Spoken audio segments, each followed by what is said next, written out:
dalam Bali. oh, yang namanya standar penderitaan ya. Ya. Jadi begini, ya ini dulu.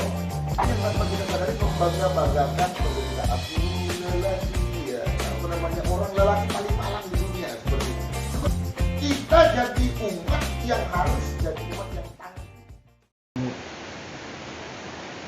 Salam Bapak Ibu yang terkasih dalam nama Tuhan Yesus. Ya, seperti informasi yang kita informasikan semalam bahwa kita akan mengadakan yang namanya live streaming, sharing firman Tuhan ya dengan Pak Gembala kita. Ya, secara kita akan buat ini kayaknya di luar kebiasaan kita. Ya, biasanya kan Pak Gembala sharing firman dengan khotbah. Ya, hari ini kita akan bertanya bisa melalui live langsung ya. Dari WS sudah masuk beberapa pertanyaan dan hari ini kita akan bertanya ya, apa pertanyaannya. Nah, saya akan langsung bertanya sama Pak Gembala kita. Selamat malam, Pak. Selamat malam. Nah, jadi ada semalam WA yang masuk ya, ada pertanyaan ini menarik sekali ya, karena tema kita ya, di mana Tuhan saat kita menderita. Nah, ini Pak, ada pertanyaan melalui WA. Nah, kadang kan orang menyalahkan Tuhan. Menyalahkan Tuhan ketika dia menderita. Apakah Tuhan yang disalahkan pada saat kita menderita? Bagaimana tanggapan Bapak? Baik, shalom bagi kita semuanya. Iya, memang ini pertanyaan yang sering sekali dilontarkan oleh orang ketika menghadapi suatu penderitaan. Nah, untuk merunut hal ini, yang perlu kita ketahui bersama terlebih dahulu adalah apakah penderitaan yang kita alami itu karena Tuhan yang mengizinkan atau Tuhan yang membuat sehingga kita menderita? Pertanyaan kan tidak. Karena apa? Dari sejak awal penciptaan ya, dari proses kitab pertama kali dituliskan ini, dari mulai kitab Kejadian, proses awal penciptaan, Tuhan kita itu melakukan segala pekerjaan yang baik. Baik artinya dalam pandangan Tuhan itu baik, begitu juga baik bagi segala ciptaannya. Nah, kalau pada akhirnya penderitaan itu boleh terjadi dalam hidup manusia, tunggu dulu. Tuhan tidak pernah menginginkan manusia itu harus masuk ke dalam yang namanya penderitaan. Jadi bukan Tuhan senang ketika melihat ada anaknya yang menderita, karena dimensi penderitaan itu cukup luas dan mungkin kita akan ulas lebih detail lagi mungkin di pertanyaan-pertanyaan berikutnya. Jadi untuk pertanyaan yang pertama, apakah Tuhan apakah Tuhan yang disalahkan ketika kita menderita? Tidak bisa. Tuhan tidak bisa kita salahkan kalau penderitaan itu boleh terjadi pada kita. Tidak bisa. Karena Tuhan menjadikan dan membuat segala sesuatunya itu baik dalam kehidupan kita. Jadi tidak pernah ada yang negatif dari Tuhan. Tuhan selalu melakukan yang baik bagi kehidupan manusia. Jadi itu untuk pertanyaan pertama. Jadi Tuhan tidak bisa disalahkan. Oke. Nah, jadi Bapak Ibu, Tuhan tidak bisa dipersalahkan ya, karena Tuhan menciptakan kita baik adanya. Jadi penderitaan itu kadang kita bilang Tuhan yang salah, padahal tidak. Nah, oke Pak, kita masuk ke pertanyaan kedua. Nah, kalau bukan Tuhan yang salah, apakah iblis yang salah? Oke, baik. Ya, ada yang harus kita ketahui bersama. Iblis atau dalam bahasa Ibrani Satan itu adalah punya satu tujuan, ingin merusak rencana Tuhan di dalam kehidupan. Nah, salah satunya dan akibat daripada dosa, disitulah lahir yang namanya mulai awal daripada penderitaan. Salah satu akses daripada dosa adalah penderitaan. Nah, iblis berperan dalam hal itu, ya. Iblis berperan dalam hal itu. Tetapi tidak juga semuanya itu sedikit-sedikit kita menyalahkan iblis. Sedikit-sedikit karena setan ini, karena pokoknya selalu mencari kambing hitam dengan mencari pembenaran, dengan menyalahkan oknum yang lain. Iblis ada berperan dalam penderitaan, ya. Ya, kalau kita lihat di dalam Alkitab kita, seperti peristiwa yang dialami oleh Ayub. Itu iblis berperan, begitu ya, karena iblis sanggup untuk mencabut harta kekayaan Ayub, membuat dia kaya menjadi miskin. Dia juga bisa mengirimkan sakit penyakit kepada Ayub. Iblis berperan di sana. Tetapi tidak semua penderitaan yang kita alami ada iblis yang terdapat di dalamnya. Contoh nih misalnya, banyak dari kita kalau misalnya ngantuk, kita nggak tahu firman Tuhan, kita nggak ngerti firman Tuhan. Karena apa? Kita nggak mau mendengarkan pengajaran. Kalau ke gereja, pekerjaannya apa? Tidur. Karena suasana yang menyejukkan, menenangkan, akhirnya tidur. Lalu kadangkala, seringkali kita, ini karena banyak kali iblis di gereja, sehingga aku tertidur. Enggak. Bagaimana seseorang tuh nggak tidur kalau seandainya dia nonton bola sampai pagi atau begadang dari mulai malam minggunya. Jadi tidak semua penderitaan itu dikarenakan oleh iblis. Tetapi iblis berperan dalam itu, ya. Ada peran iblis di dalam penderitaan. Seperti itu. Jadi bisa juga dipersalahkan, bisa juga tidak, gitu. Saya pikir bukan kata yang tepat itu bukan mempersalahkan, tetapi kita tahu esensi dari penderitaan itu seperti ini. Kalau anak Tuhan, kalau seandainya Tuhan mengizinkan penderitaan terjadi buat kita, itu tidak untuk membinasakan kita atau tidak untuk menghancurkan kita. Kalau Tuhan izinkan itu boleh terjadi pada kita, ini yang kita sebut dengan ujian iman, untuk membuat iman kita boleh menjadi lebih baik lagi. Ada yang Tuhan inginkan melalui penderitaan itu supaya kita punya jadi umat yang tidak bermental cengeng, tidak bermental tempe, tetapi kita punya iman yang sungguh-sungguh. Melalui penderitaan itulah kadang-kadang kita bisa merasakan bagaimana pertolongan Tuhan yang sesungguhnya terjadi dalam hidup kita. Nah, iblis ketika kita tidak memandang kepada Tuhan, ketika kita tidak mengetahui kodrat daripada penderitaan, ini yang kita sering, akhirnya kita menyalahkan yang namanya iblis, dan akhirnya kita bahkan bisa turut serta seperti yang iblis mau dalam kita. Sama seperti ketika iblis mencobai Ayub. Kalau seandainya Ayub kompromi dan dia punya iman yang lemah, betul, pada akhirnya dia akan masuk kepada apa yang menjadi keinginan iblis, yaitu apa? Yaitu menyalahkan Tuhan dalam hidup, menjadi orang yang mempersalahkan Tuhan, dan itu yang iblis mau. Sedangkan kalau penderitaan yang boleh terjadi itu sebenarnya adalah untuk menajamkan iman kita, kita semakin mengandalkan Tuhan dalam hidup kita. Kita menyadari bahwasanya kita manusia nggak ada apa-apa yang kita memerlukan Tuhan senantiasa dalam hidup kita. Mungkin seperti itu, ya. Berarti kita didewasakan secara iman. Yes, kita didewasakan melalui penderitaan yang boleh kita alami. Oke Pak, terima kasih, itu jawabannya ya. Ini ada lagi yang masuk ya. Nah, tapi saya rasa ini kayaknya melenceng, tapi enggak juga ya. Dapatkah Alkitab membantu ketika kita depresi, Pak? Oh iya, sangat. Alkitab kita berisi begitu banyak janji Tuhan. Alkitab kita berisi bagaimana isi hati Tuhan dinyatakan buat kita. Depresi itu terjadi karena tekanan-tekanan yang terjadi dalam hidup kita. Kita merasa lelah, kita merasa capek. Nah, firman Tuhan adalah sesuatu yang membuat kita beroleh damai sejahtera. Firman Tuhan membuat kita pada akhirnya menjadi orang-orang yang tahu, oh ya, kita manusia yang tidak mampu untuk menghadapi semuanya. Karena itu kita mesti harus berlindung kepada Tuhan, kita berharap kepada Tuhan, dan firman Tuhan adalah jawaban dan untuk membuat segala sesuatunya menjadi ringan, sehingga damai sejahtera itu yang menjadi milik kita. Ini berkaitan sedikit saya tambahkan. Saya sedang kemarin membaca firman Tuhan, bagaimana murid-murid yang setelah Yesus disalibkan, lalu kemudian ada rumor pada hari yang ketiga Yesus bangkit. Walaupun Maria sudah datang ke kuburan, begitu juga Yohanes dan Petrus pada saat itu, dan mereka bilang, ya kuburan itu kosong. Tapi murid-murid pada waktu itu masih di tengah-tengah kebingungan. Artinya mereka saat itu sedang depresi. Depresinya apa? Kecewa karena apa yang menjadi cita-cita mereka tak terjadi.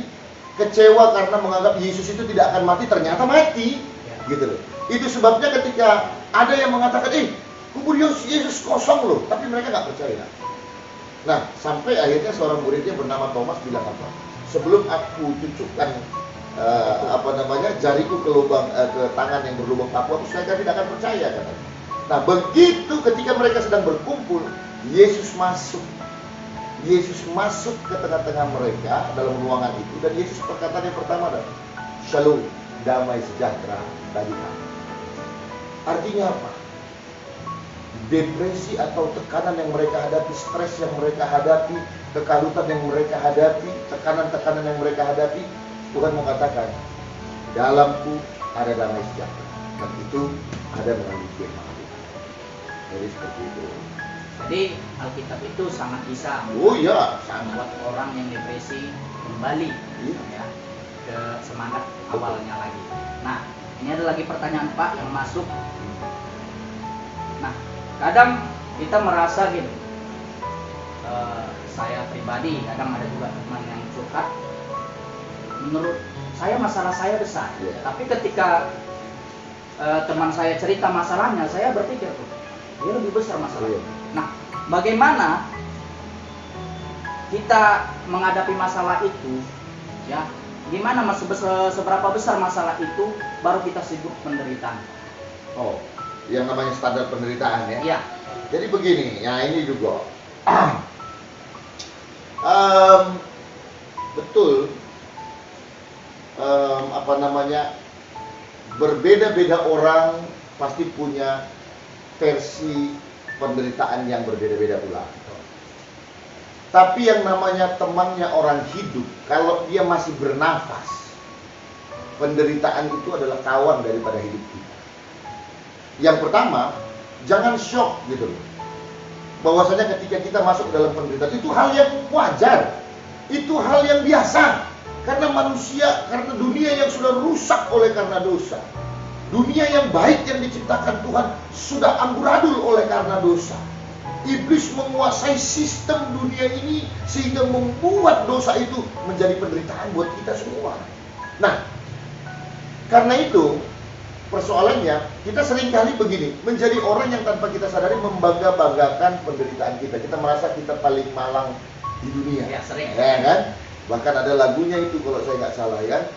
Aku lelaki, orang lelaki paling malang di dunia, seperti itu. Sebenarnya enggak. Anda punya masalah, saya punya masalah, dia punya masalah, kita semua punya masalah. Karena itu stop membanding-bandingkan saya yang paling malang. Itu merupakan sikap mental mengasihani diri sendiri. Dan Tuhan tidak mau itu. Kita jadi umat yang harus jadi umat yang tangguh. Tidak berorientasi melihat kepada diri kita, tetapi berorientasi untuk melihat kepada Tuhan yang kita sembah.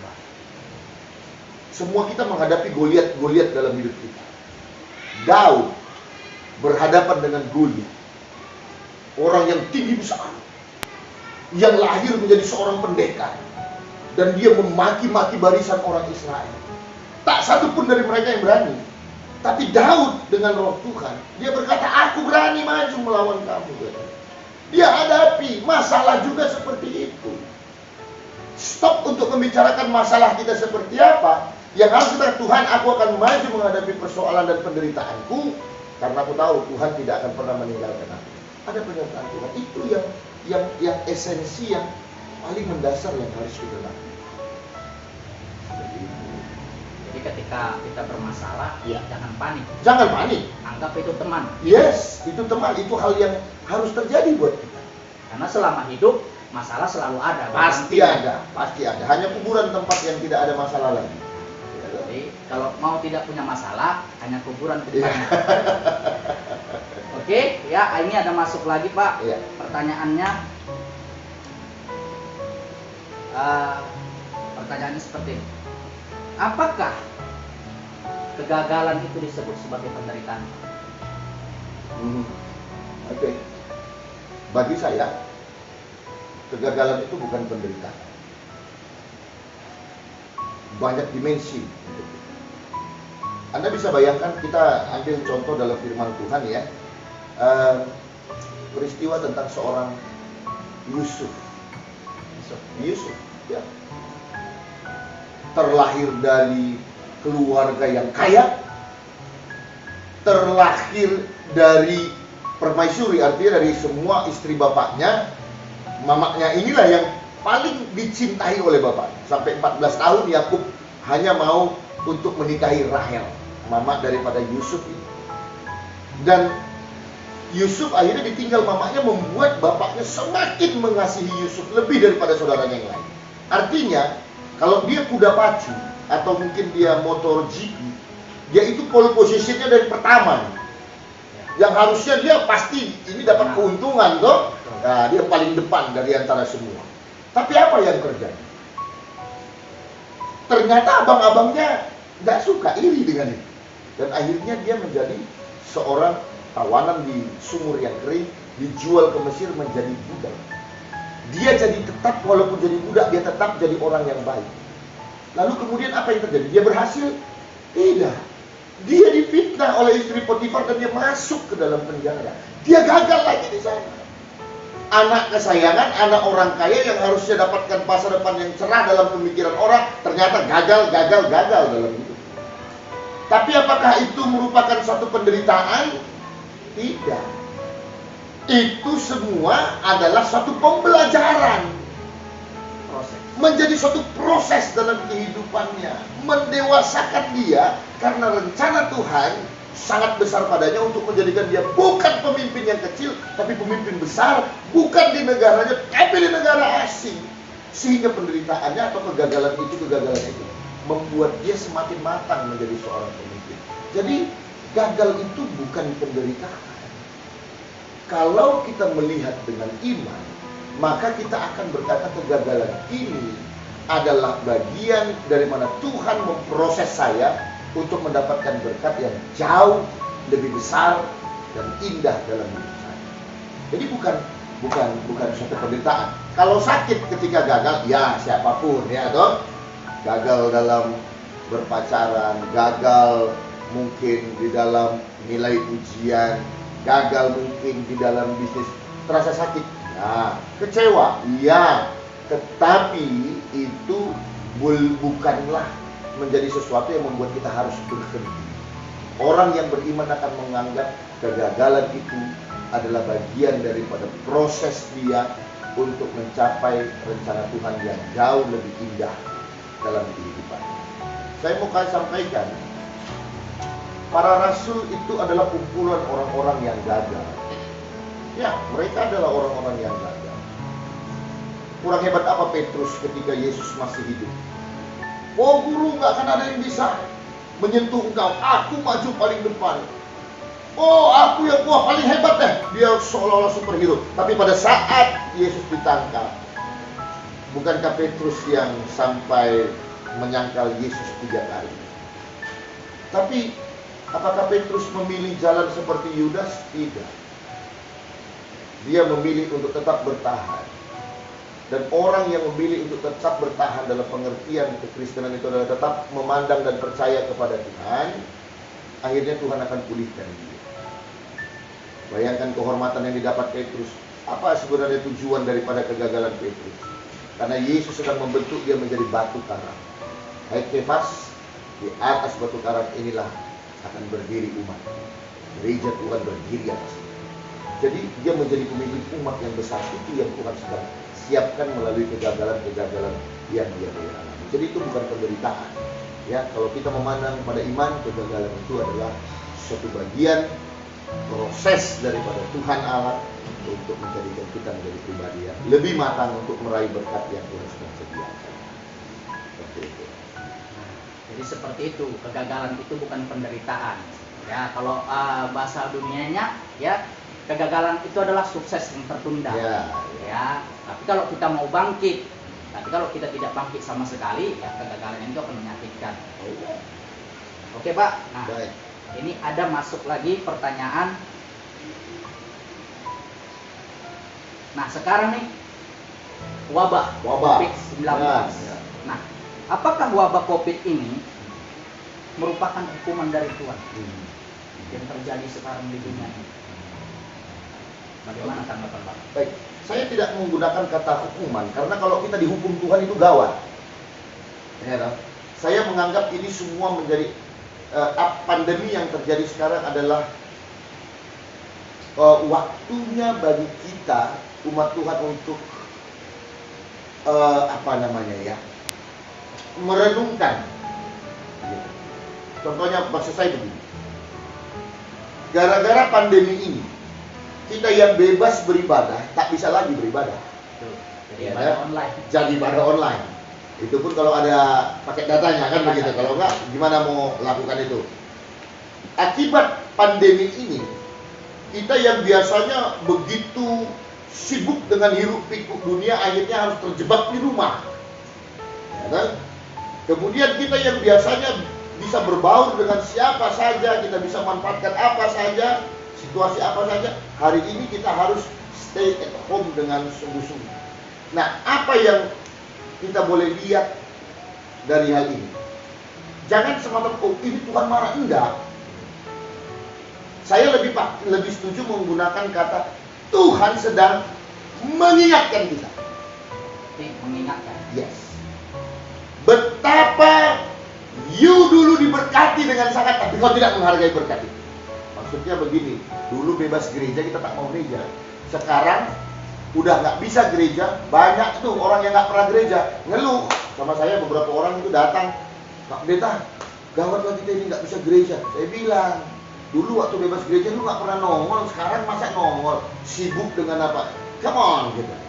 Nah, artinya apa? Kalau ini berakhir, mari kita lebih menghargai berkat yang diberikan Tuhan. Sekecil apapun itu, mensyukuri nikmat yang diberikan Tuhan.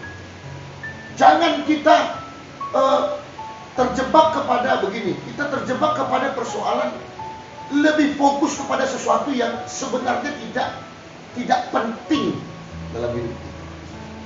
Artinya kita lihatlah sekarang kekekalan itu sesuatu yang harus kita kejar.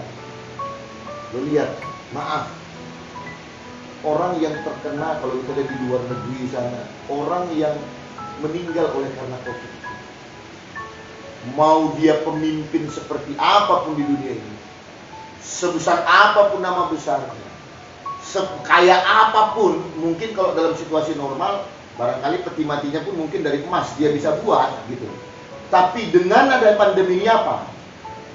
Hanya dibungkus dengan plastik dan tidak bisa disemayamkan dalam tempo 4 jam. Protokol COVID harus diberlakukan, harus segera ditanam, dan tidak ada yang bisa menangisi kita. Artinya kita disadarkan gitu loh, oh yang saya kejar ini nggak penting loh sebenarnya. Mati-matian saya korbankan keluarga, saya korbankan waktu saya korbankan ibadah saya hanya untuk sesuatu yang fana yang pada akhirnya kita tinggalkan. Jadi ini, kalau saya lebih memakai kata, Tuhan sedang mengingatkan kita. Tuhan sedang mengingatkan kita. Ayo, ketika ini semua berakhir, hargailah betapa banyak berkat yang Tuhan sudah berikan. Seperti itu. Jadi bukan hukuman, tapi memperingati. Iya. Ya kita bisa menikmati berkat Tuhan sekecil apapun itu. Oke, kita lanjut.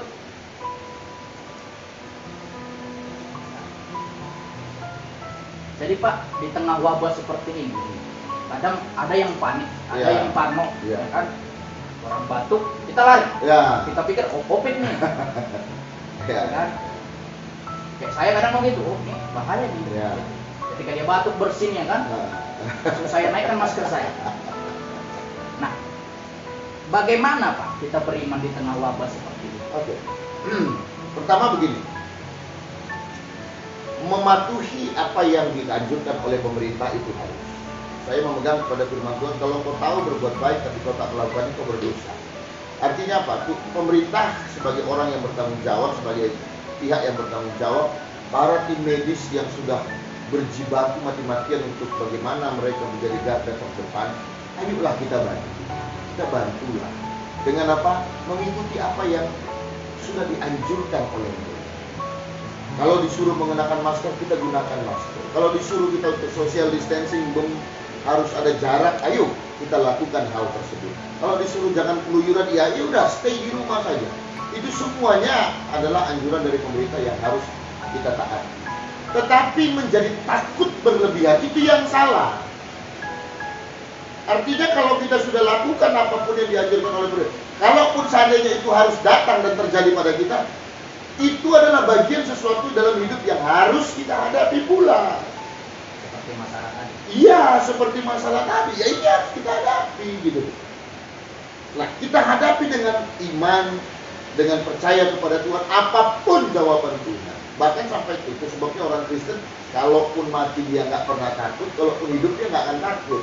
Kalau dia mati adalah keuntungan, dia menghadap kepada penciptanya, tugasnya selesai di dunia. Kalau dia masih hidup, dia tidak akan takut karena dia tahu Tuhan yang menyertainya dalam segala perkara, dalam segala persoalan.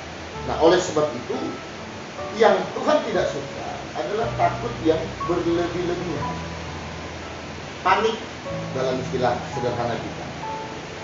Kejadian seperti ini pernah terjadi di Alkitab kita sewaktu Yesus menyeberang bersama dengan murid-muridnya. Yesus lelah setelah pelayanan, dia minta tidur.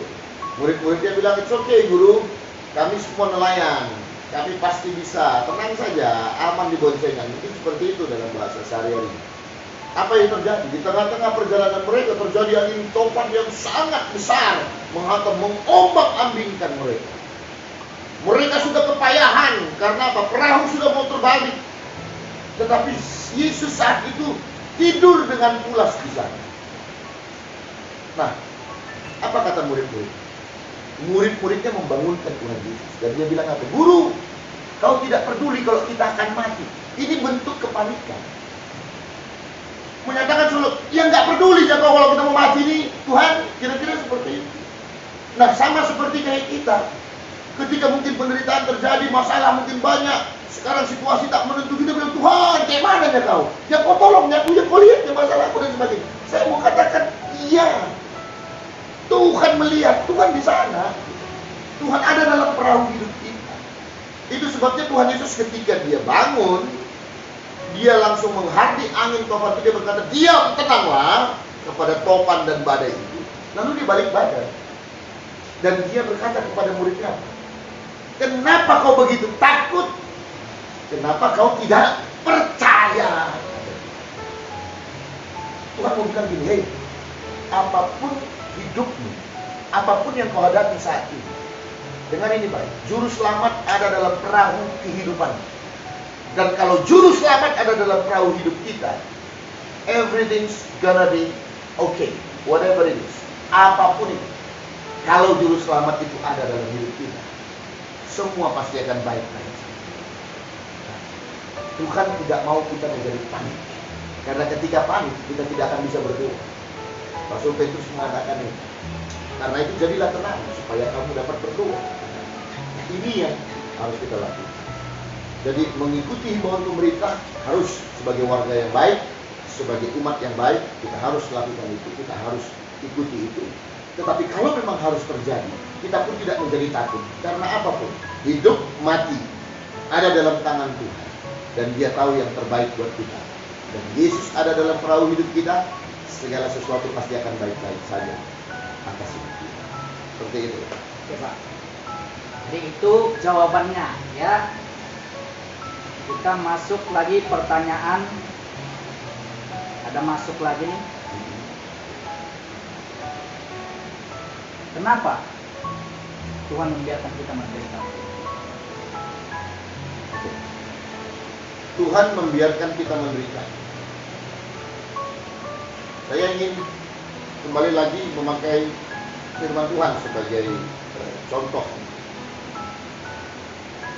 Waktu itu umat pilihan Tuhan atau orang Israel, Tuhan inginkan supaya masuk ke tanah perjanjian, ya kan? Pertanyaannya, kenapa mereka harus berputar-putar 40 tahun di padang gurun? Kenapa Tuhan nggak siapkan saja jalan tol sebagaimana dia bisa membelah lautan? Dia buat aja jalan lempang langsung ke tanah perjanjian, selesai. Kenapa mereka harus mengalami panas terik di padang gurun? Kenapa mereka harus mengalami perampok-perampok orang-orang Amalek dalam hidup mereka? Kenapa mereka harus mengalami kehausan? Kenapa mereka harus mengalami yang namanya perjalanan yang bertahun-tahun cukup panjang? kuncinya cuma satu. Melalui penderitaan Tuhan ingin mendewasakan umat. Tuhan mau yang masuk tanah perjanjian adalah umat yang layak. Adalah orang-orang yang bermental perjanjian yang baru. Bermental umat pilihan yang Tuhan ini. Tidak mental-mental budak lagi. Jadi kalau kita sudah di dalam Tuhan, akan ada mungkin persoalan yang silih berganti. Tetapi ini bedanya. Kita melalui penderitaan itu semakin didewasakan Tuhan. Itu menjadi tujuan. Bukan untuk membinasakan kita. Bukan untuk membuat kita celaka karena itu. Dia sedang memproses kita, memurnikan iman kita menjadi iman yang sungguh-sungguh hanya memandang, bergantung dan percaya kepada. Ini bedanya. Ketika kita, karena bagi Allah, bagi Tuhan kita yang terpenting adalah proses. Tuhan mau kita berproses. Itu sebabnya kalau kita minta Tuhan berkati saya supaya usaha saya, Tuhan nggak akan serta-merta terus akan buat, misalnya kita buka restoran, wah mungkin akan banyak sekali. Bukan, tidak seperti itu. Tuhan akan tetap meminta kita untuk tetap rajin bekerja. Tuhan akan minta kita supaya mulai berpikir dan berinovasi apa yang harus saya lakukan untuk memajukan usaha saya. Beda mungkin dengan kalau minta sama saya. Oh, dikasih baca-bacaan, dikasih ini, dikasih itu, kemudian akhirnya apa? Secara instan kita mungkin akan dapat, tetapi apa? Akan ada imbalan, akan ada efek dari itu. Tuhan tidak seperti itu. Dia mau kita berproses supaya kita tahu bahwasanya bukan karena kehebatan, bukan karena kemampuan, bukan karena kekuatan kita. Kita diberkati hanya karena kemurahan Tuhan. Kita diberkati hanya oleh karena kebaikan.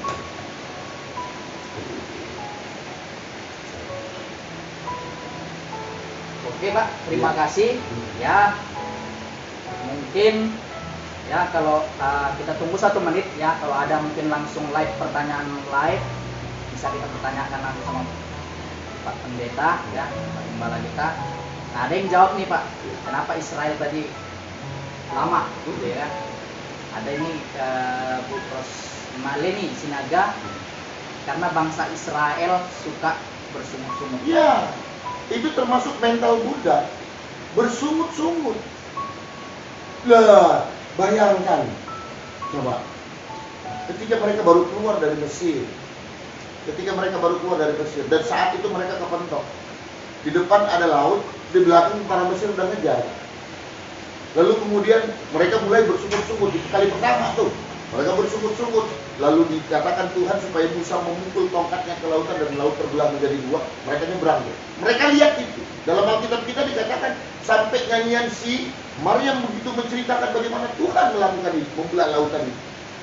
Nah, nggak lama setelah itu terjadi peristiwa Mara dan Meriba, di mana mereka akhirnya bersungut-sungut hanya karena mereka mendapatkan air yang pahit. Mereka kemudian bersungut, wah Tuhan kenapa? Kalau cuma sampai sejauh ininya kami dibawa hanya supaya kami mati kehausan. Kenapa Tuhan? Bersungut. Baru saja mereka melihat bagaimana laut bisa terbelah. Hanya gara-gara persoalan belum mereka temukan air yang tawar, mereka sudah menjadi orang yang takut, orang yang bersungut-sungut. Nah, ini yang sebenarnya Tuhan sedang proses. Itu sebabnya mereka berkutat di padang gurun, karena padang gurun itu adalah sekolah iman untuk memurnikan orang-orang Israel. Jadi penderitaan itu juga sekolah buat kita. Itu sebabnya orang Kristen jangan jadi orang yang hanya cari berkat. Nggak boleh. Anda mau berkat, harus ikut proses. Anda mau sesuatu yang luar biasa dari Tuhan, ikut kesiapan. Karena apa? Tuhan tidak akan mempercayakan kalau kita nggak bisa dipercaya. Artinya kalau belum melalui pelatihan-pelatihan. Bagaimana mungkin kalau seorang anak kecil meminta pistol beneran? Harus dikabulkan? Tidak. Karena apa? Dia tidak akan bisa bertanggung jawab menggunakan pistol yang benar itu. Tapi kalau dia sudah dididik menjadi seorang polisi, dididik aturan hukumnya, dia sudah paham akan itu, dipercayakan pun pistol pada dia sudah tahu cara penggunaannya dan apa kegunaannya. Jadi begitu juga dengan kita. Jadi kalau ujung-ujung setiap kita minta Tuhan jadikan aku kaya, kasih. Tuhan minta aku mercy, kasih. Tuhan minta aku bagi kasih, semua dikasih. Woi, gak akan buat kita jadi makin baik. Malah kita menjadi umat yang akhirnya menuju kepada kebinasaan. Seperti itu. Kali ya. Bu Rosmalini tadi ya? Iya. Oh, iya. Terima kasih sudah ikut terlibat juga ya Bu. Oke, sepertinya tidak ada lagi karena sudah diberi waktu 1 menit tadi. Ya. Jadi Bapak Ibu, live streaming kita ini akan kita buat seminggu sekali, setiap hari Rabu ya Pak? Setiap hari Rabu. Nah, setiap hari Rabu. Nah, nanti akan kami sampaikan di grup Gereja Baptis ya, Gembala Agung, apa tema kita yang untuk dipertanyakan untuk jadwal hari Rabu ya, apa saja yang boleh ditanyakan silakan. Oke, terima kasih sudah menyaksikan live streaming ini. Sampai ketemu di live streaming khotbah online hari Minggu ya. Terima kasih sudah menyaksikan. Shalom, Tuhan Yesus memberkati. Tuhan memberkati.